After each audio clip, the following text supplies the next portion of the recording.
Vamos falar nesse vídeo sobre a estratégia do Ângelo para se aproximar de clubes da Europa e também um novo interesse do Milan em Ângelo. Então fica até o final do vídeo para você não perder nenhuma informação.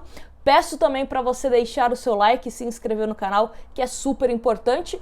E aproveito para agradecer pelos 45 mil inscritos. Muito obrigada pela confiança e também diariamente essa companhia de vocês, né, com os vídeos, com as lives. É muito bacana fazer essa troca falando de Santos Futebol Clube. Então, muito obrigada a você que confia no meu trabalho e está diariamente aqui comigo, tá certo? Bom, vamos então à matéria da UOL que fala sobre essa estratégia do Ângelo para se aproximar de clubes da Europa e também sobre esse interesse do Milan. A matéria fala o seguinte: o atacante Ângelo dos Santos aposta em um novo agente para atrair propostas do futebol europeu na próxima janela internacional de transferência que começa a partir de julho. Ângelo passou a trabalhar com Giuliano Bertolucci, um dos maiores empresários do mundo. O agente é brasileiro, mas tem entrada nos grandes clubes europeus. O menino da Vila ainda tem vínculo com Marisa Ligia, mas é Bertolucci quem será responsável pelos contatos internacionais na próxima janela. Nos últimos dias, o Milan da Itália fez um contato informal. Vários times monitoram Ângelo desde a base, mas o interesse havia esfriado antes do trabalho de Bertolucci começar. E aí fala também sobre o Santos torcer para que receba propostas para analisar, porque pode vender Ângelo, pode vender Marcos Leonardo, né? Pode vender um, pode vender o outro e pode vender os dois. A matéria fala sobre isso também.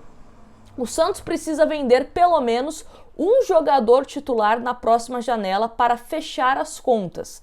Ângelo e Marcos Leonardo são os principais ativos do elenco. O Peixe não descarta vender ambos, mas prioriza uma negociação apenas. Nesse momento, Marcos Leonardo é quem tem chamado mais atenção do mercado europeu. Até porque, né, ele é o artilheiro do time do Santos, foi convocado para a seleção brasileira sub-20, que vai disputar a Copa do Mundo da categoria, então se ele se destacar, pode valorizar ainda mais. Mas continuando. Ângelo, com a ajuda de Bertolucci e uma melhora no seu desempenho recente, tende a ser procurado por clubes de patamar diferente do Nottingham Forest. Essa é a expectativa do jogador e do Santos. Já Marcos Leonardo, de 20 anos e rendimento mais regular, espera ser negociado após a disputa do Mundial Sub-20 na Argentina. A Roma, da Itália, está no topo da fila, enquanto o Sporting de Portugal corre por fora. E aí, né, vale ressaltar também que tem o Barcelona. O Barcelona tem a prioridade na compra do Ângelo. Então, caso o Santos receba uma proposta do Milan, de qualquer outro clube, tem que falar: olha, Barcelona, vocês querem o Ângelo?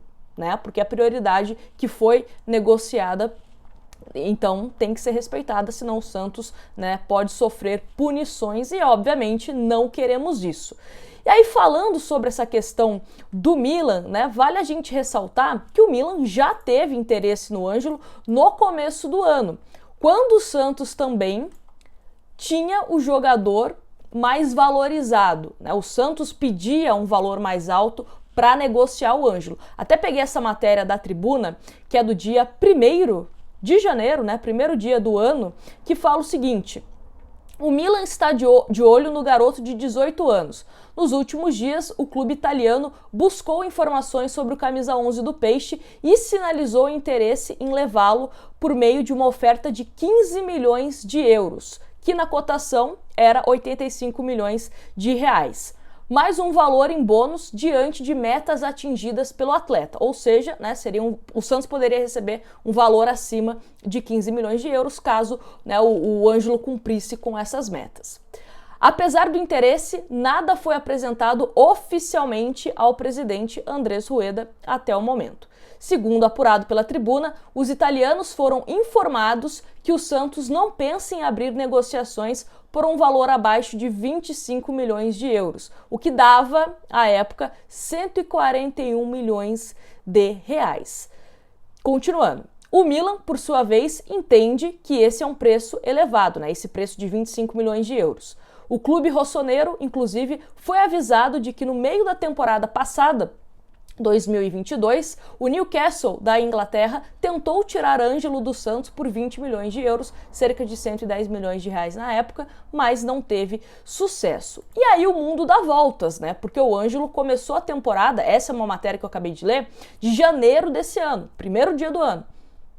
E aí começa o Campeonato Paulista, começa, né, o Santos em campo, o Ângelo não estava desempenhando bem, Ângelo teve bate-boca com a torcida e tal, e o preço de mercado do Ângelo acabou caindo. Então o Santos estava aceitando receber um valor menor pelo Ângelo, né? Teve inclusive a proposta do Nottingham Forest que sinalizava o seguinte: 1 milhão de euros, que dava mais ou menos 5,5 milhões de reais por um empréstimo. Então pegaria o Ângelo no começo da temporada por um empréstimo de praticamente 6 meses e caso o Nottingham Forest não fosse rebaixado, aí o Santos receberia 18 milhões de euros, o que dava mais ou menos 99 milhões de reais. Só que o Santos só tem 70% dos direitos econômicos do Ângelo. E aí o Santos ficaria com 69 milhões de reais, né, dessa proposta, mais os 5,5 milhões também, tá? E aí a proposta acabou não sendo formalizada, acabou que, né, o Ângelo permaneceu no Santos. E o Nottingham Forest também não poderia pagar esse valor à vista por conta de fair play financeiro. Então seria um valor parcelado aí em algumas parcelas que o Santos... Parcelado em algumas parcelas é ótimo, né? Enfim, em algumas vezes, melhor dizendo, e aí isso não agradou o Santos, que precisava do dinheiro de forma imediata. E aí chegou o Flamengo, que ofereceu, né, no final das contas ali, 12 milhões de euros, o que dava mais ou menos 66 milhões de reais. O Flamengo, né, pagaria praticamente à vista, um valor de entrada bom pelo Ângelo, né, assim que fosse assinado o contrato, e terminaria de pagar ao final da temporada. O Santos aceitou, mas o Ângelo não quis ir para o Flamengo, quis permanecer no Santos, né, acho que por respeito e também por entender que gostaria e poderia receber uma proposta, né, de algum clube da Europa no meio do ano. Então, Ângelo permanece no Santos Futebol Clube. Sendo bem honesta com vocês, tá? O Ângelo tá crescendo de rendimento. Tá fazendo gol, é um jogador que tá sendo mais ativo coletivamente, então ajuda defensivamente, ajuda no ataque também. Pode ser que apareça alguma proposta, né? Vamos ver o que aparece e se o Santos vai vender Marcos Leonardo e Ângelo se chegar, né, 2 propostas. Vai escolher a maior para vender? Vai segurar o outro? Vamos ver o que o Santos vai fazer. Qualquer coisa a gente vai atualizando vocês aqui no canal, tá certo? Mais uma vez, muito obrigada a todo mundo que está inscrito no canal, 45 mil inscritos. Jamais pensaria que conseguiria reunir tanto santista aqui me assistindo diariamente. Obrigada por me aguentarem. E é isso, se você ainda não está inscrito, te faço convite para a gente crescer o canal ainda mais, levando sempre o nome do Santos com muito respeito, tá certo? Grande abraço para vocês e a gente se vê no próximo vídeo.